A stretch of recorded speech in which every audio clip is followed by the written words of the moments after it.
Welcome to my YouTube channel. This is my first video and यहाँ पे मैं geography का बायोस्फीयर रिजर्व, नेशनल पार्क्स और wildlife sanctuary के बारे में डिस्कस करूँगी।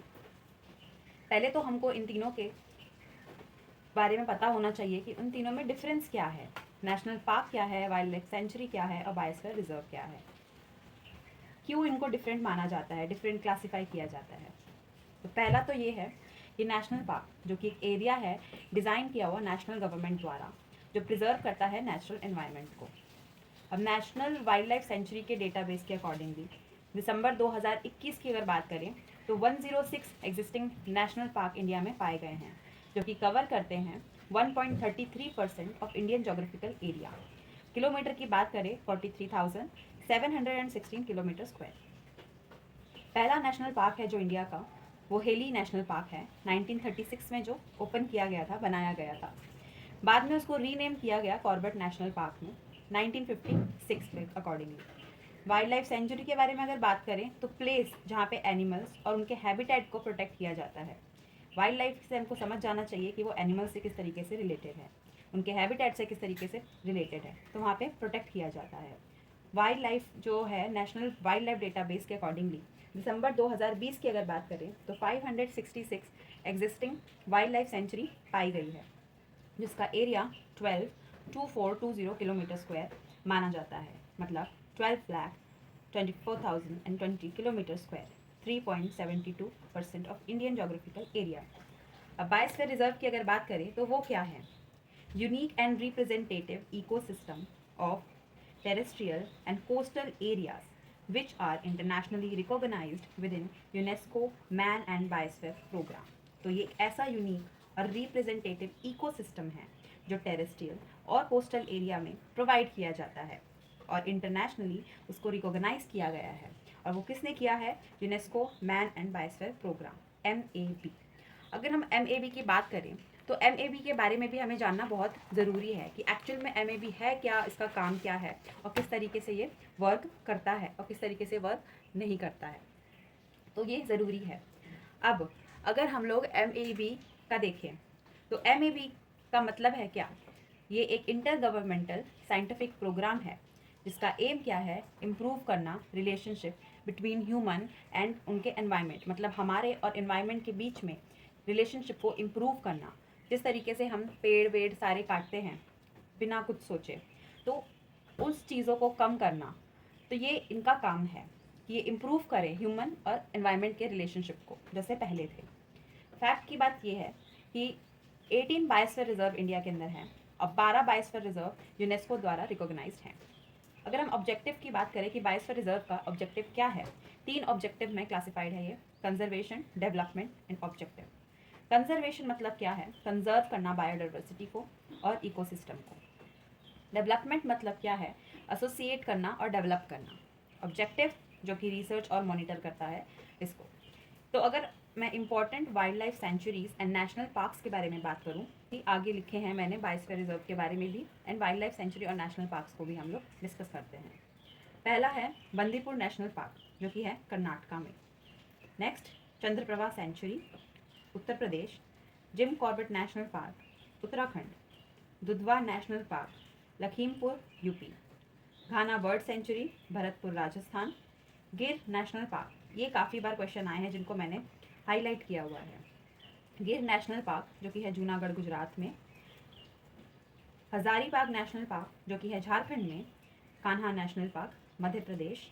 Kaziranga national park Assam. अगर हम बात करें तो मध्य प्रदेश में काफ़ी सारे आपके टॉपिक आएंगे कि मध्य प्रदेश में काफ़ी वाइल्ड लाइफ सेंचुरी और रिजर्व्स भी आप कहीं ना कहीं पाओगे ही पाओगे, तो मध्य प्रदेश एक इम्पॉर्टेंट सेंटर बन सकता है और बन जाता है। Manas national park Assam. Namdapha national park Arunachal Pradesh. Pench national park Madhya Pradesh, एक और आ गया ये। Periyar national park Kerala. Madhav national park Madhya Pradesh. Sundarban national park West Bengal. Wild ass sanctuary Little Rann of Kutch मतलब Gujarat. Mahatma Gandhi national park Andaman and Nicobar, और ये एक मरीन नेशनल पार्क है।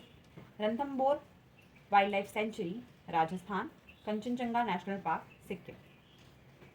अगर हम बात करें अब बायोस्फीयर रिजर्व की, पहला है नीलगिरी। इनके मैंने बायोस्फीयर रिजर्व के नाम, उनका year, establishment year and location के बारे में डिस्कस किया है। फर्स्ट नीलगिरी 1986, तमिलनाडु, केरला और Karnataka. Nanda Devi 1988, Uttarakhand. Manas 1989, Assam. Sundarban 1989, West Bengal. Gulf of Mannar 1989, Tamil Nadu, south of Tamil Nadu.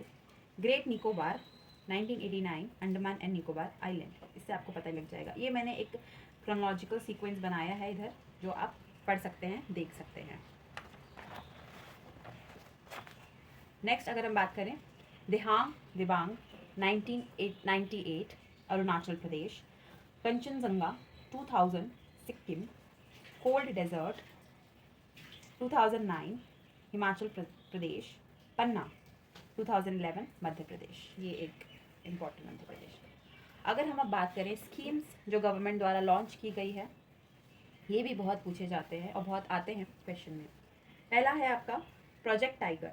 1973 में ये लॉन्च किया गया था।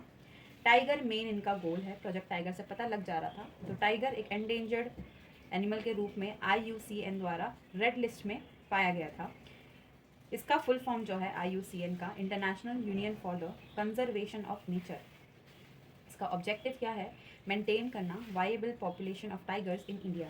इंडिया के अंदर जो टाइगर की वायबल पॉपुलेशन है उसको मेंटेन करना। 2018 के अगर हम बात करें, उनके अकॉर्डिंगली 2967 टाइगर्स इंडिया में हैं। प्रोजेक्ट स्नो लेपर्ड 2006 में इसको लॉन्च किया गया था। MEF, ministry of environment and forest द्वारा 200 से 600 स्नो लेपर्ड पाए गए इसके अंदर। 5 हिमालयन स्टेट्स के अंदर इतने लेपर्ड्स को पाया गया है। जम्मू कश्मीर, हिमाचल प्रदेश, उत्तराखंड, सिक्किम, आंध्र प्रदेश। इसका एम था प्रोटेक्ट और कंजर्व करना। नेक्स्ट आता है आपका प्रोजेक्ट एलिफेंट। प्रोजेक्ट एलिफेंट की अगर हम लोग बात करें तो 1992 में स्टैब्लिश हुआ था ये, इसको स्टार्ट किया गया था। इसका एम था इंश्योर करना long term survival of elephants का लॉन्ग टर्म सर्वाइवल। इम्प्लीमेंट कब किया? 16 स्टेट्स में इम्प्लीमेंट किया गया। बात करें अगर तो आंध्र प्रदेश, अरुणाचल प्रदेश, असम, छत्तीसगढ़, झारखंड, कर्नाटका, केरला, महाराष्ट्र, मेघालय, नागालैंड, उड़ीसा, तमिलनाडु, त्रिपुरा, उत्तराखंड, उत्तर प्रदेश और वेस्ट बंगाल। ये 16 स्टेट्स में प्रोजेक्ट एलिफेंट को लॉन्च किया गया था। प्रोजेक्ट राइनो, ये एक इम्पॉर्टेंट है। क्यों? क्योंकि वन हॉर्न राइनोसॉरस के लिए ये प्रोजेक्ट स्टार्ट किया गया था, जो कि वन हॉर्न राइनोसॉरस जो कि लार्जेस्ट राइनो स्पीशीज़ हैं, 1987 में किया गया था। मेन जो है काजीरंगा, मानस इन असम, जलदापा वेस्ट बंगाल, ये हैबिटेट माना जाता है। ये जगह हैबिटेट मानी जाती है हमारी राइनोसॉरस की। Next project olive Ridley turtles 1975 launch किया गया था भितरनिका इन कटक। भितरनिका को सेकेंड लार्जेस्ट मैंग्रोव फॉरेस्ट बोला जाता है। नेक्स्ट एशियाटिक लायन री इंट्रोडक्शन प्रोजेक्ट। इसका काम क्या था? सेफ गार्ड करना एशियाटिक लायंस को, जिसको हम लोग पैंथेरा लियोपेर्स्का, आई डोंट नो मैं सही प्रोनाउंस कर रही हूँ वर्ड की नहीं, बट इस नाम से भी एशियाटिक लायंस को बोला जाता है, जो कि Kuno wild life sanctuary Madhya Pradesh के अंदर, वापस से आ गया, मध्य प्रदेश के अंदर पाया जाता है। लास्ट टॉपिक के बारे में हम लोग डिस्कस करेंगे, जो कि इंस्टीट्यूट्स हैं। वाइल्ड लाइफ सेंचुरी के इंस्टीट्यूट के बारे में हम बात करेंगे, जो कि 3 हैं। मेन मैंने 3 के बारे में बताया है इधर। पहला है आपका botanical survey of India. Botanical survey of India 13 Feb 1890 में इस्टेब्लिश किया गया था। बेसिकली एक रिसर्च ऑर्गेनाइजेशन है ये, अंडर MEF, जो अभी हमने बात करी थी MEF के बारे में, ministry of environment and forest. Headquarter इसका कोलकाता वेस्ट बंगाल में है। ऑब्जेक्टिव क्या है इसका? एक्सप्लोर करना प्लांट रिसोर्सेज को हमारी कंट्री के, और आइडेंटिफाई करना कि कौन सी स्पीशीज़ है वो प्लांट की। नेक्स्ट है जूलॉजिकल सर्वे ऑफ इंडिया, जो 1 जुलाई 1960 में इस्टेब्लिश किया गया था। हेडक्वार्टर सेम है, कोलकाता एंड वेस्ट बंगाल, जो बोटानिकल सर्वे ऑफ इंडिया का था। एम इसका ये है प्रमोट करना सर्वे को, एक्सप्लोरेशन को, रिसर्च को और डॉक्यूमेंटेशन को एनिमल टैक्सोनॉमी के लिए। इंडियन सब कॉन्टिनेंट में जो जो हैं एनिमल्स, उसके अकॉर्डिंगली, जू मतलब पता ही होना है एनिमल के बारे में, तो उनके बारे में टैक्सोनॉमी इंडियन सब कॉन्टिनेंट के अंदर में बताना। Last forest survey of India है, FSI में क्या है आपका 1 जून 1981 में स्टैब्लिश हुआ है, हेडक्वार्टर देहरादून है उत्तराखंड। एम इसका ये है मॉनिटर करना, स्टडी करना जो चेंजिंग सिचुएशन है लैंड, फॉरेस्ट और रिसोर्सेज के बारे में। नेक्स्ट इसके बाद हम लोग जो करने वाले हैं वो सारे रामसर साइट्स के बारे में और वेटलैंड साइट्स जो न्यू बनी है इंडिया के अंदर उनके बारे में बात करेंगे। रामसर साइट्स भी बहुत ज़्यादा इंपॉर्टेंट है और उसके बारे में जानना भी इंपॉर्टेंट है बिकॉज नए नए रामसर साइट भी अभी अभी बने हैं। तो नेक्स्ट वीडियो में हम लोग रामसर साइट्स करेंगे। Thank you.